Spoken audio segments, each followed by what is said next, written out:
বাড়ি বাড়ি পানীয় জল সরবরাহ করার দাবিতে আজকের পঞ্চায়েতে ডেপুটেশনে দলে দলে যোগ দেন। বয়স্ক ভাতা দেওয়ার দাবিতে আজকের পঞ্চায়েতে ডেপুটেশনে দলে দলে যোগ দেন। অবিলম্বে পানি বন্ধের দাবিতে আজকের পঞ্চায়েতে ডেপুটেশনে দলে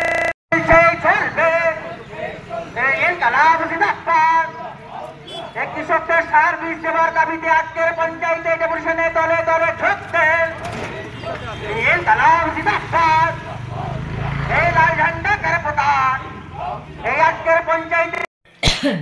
দেখুন, মানুষের তো অসুবিধা তো থাকবেই, থাকবে, সলভও করতে হবে, ঠিক আছে, চেষ্টাও করি।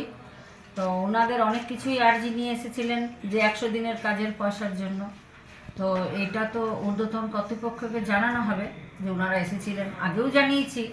হ্যাঁ, এখনও তো কিছু এটার বিষয়টা এখনও কিছু করেননি। বলেছিলেন যে 50 দিনের কাজ হবে, সেটাও বলেছিলাম ওদের কাছে, কিন্তু সেটাও এখনও চালু হয়নি।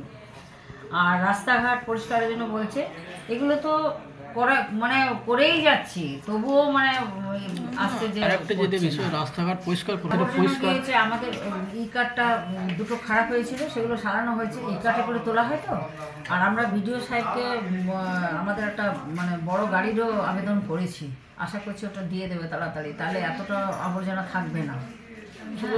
পানীয় জল এই দীর্ঘদিনের একটা সমস্যা পানীয় জলের।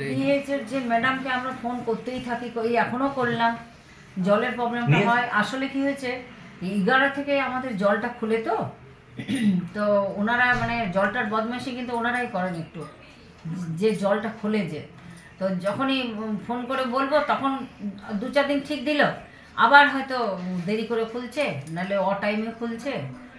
তো এটার যতদিন না এই সমস্যাটা কি সমাধান, হ্যাঁ অবশ্যই সমাধান হবে, কারণ দীর্ঘদিনের সমস্যা এই পানীয় জলের প্রসারণ বন্ধ।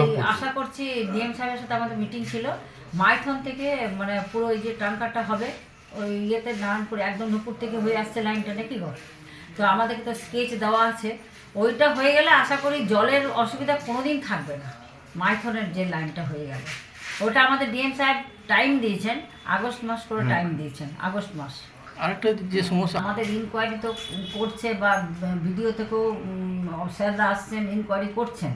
যে আমি জনসাধারণকেও বলেছি যে যাদের যদি একবার বাড়ি এসছে আবার এসছে, তাহলে আমার কাছে অবশ্যই বলুক এসে।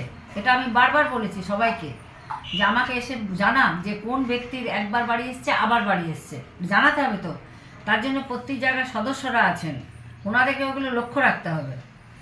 হ্যাঁ, আর আবাস যোজনার বাড়ির এই মুহূর্তে আমাদের কাল আর আজকে ওরা সব দিয়ে গেছিলো কাগজপত্র জমা, ওগুলো সব আমরা জমা করে দিলাম, আশা করছি হবে, ইনকোয়ারি আসবে।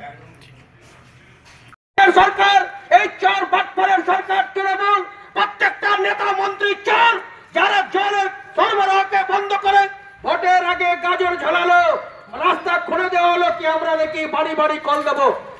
কিছু দিন আগে, কিছু বছর আগে যখন সিদ্ধার্থ মন্ডল এখানে প্রধান ছিলেন, তিনি 20 টাকা করে ফর্ম নিয়েছিলেন আর আঠুতে ঘুরিয়ে দেখিয়ে দিলেন আমাদেরকে। তারপরে রাস্তা খোলা শুরু হলো। আসলে সামনে গাজর ঝুলিয়ে এই চোর গুন্ডারা আমাদের জলের যে দামোদর নদী তাকে লুট করছে, আর লুট করছে, আগামী দিনে জলের ভয়ঙ্কর সংকট তৈরি হবে। আমরা বলেছি পানীয় জল আমাদের চাই। এই সব ব্যাপার নিয়ে আমাদের আজকে এখানে আমরা ডেপুটেশন কর্মসূচি সংগঠিত করব।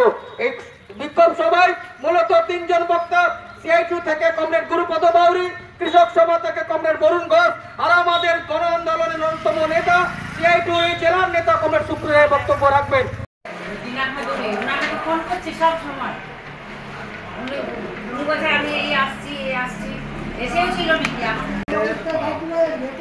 কেন্দ্র এবং রাজ্য সরকার মানুষের মূল সমস্যা থেকে ঘুরিয়ে হিন্দু মুসলমান যা ধর্মের নামে ব্যস্ত রাখতে চাইছে, কিন্তু মানুষের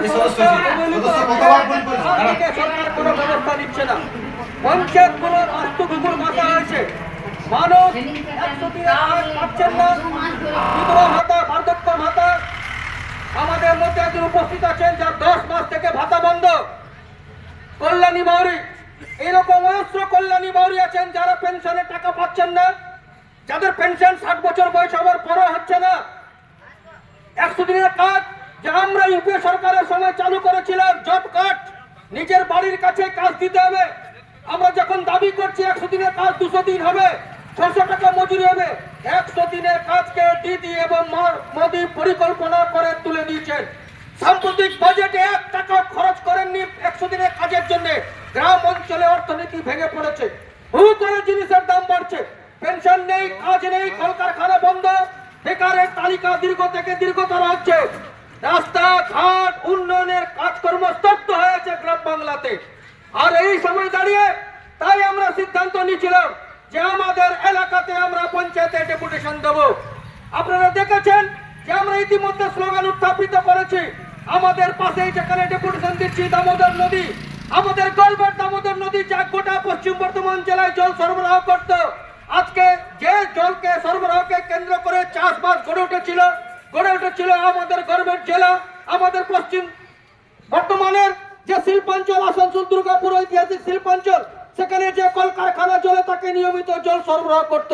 এই নদীকে কেন্দ্র করে আমাদের পশ্চিম বর্ধমান জেলার বুকে একদিকে যেমন কলকারখানা গড়ে ছিল বস্তি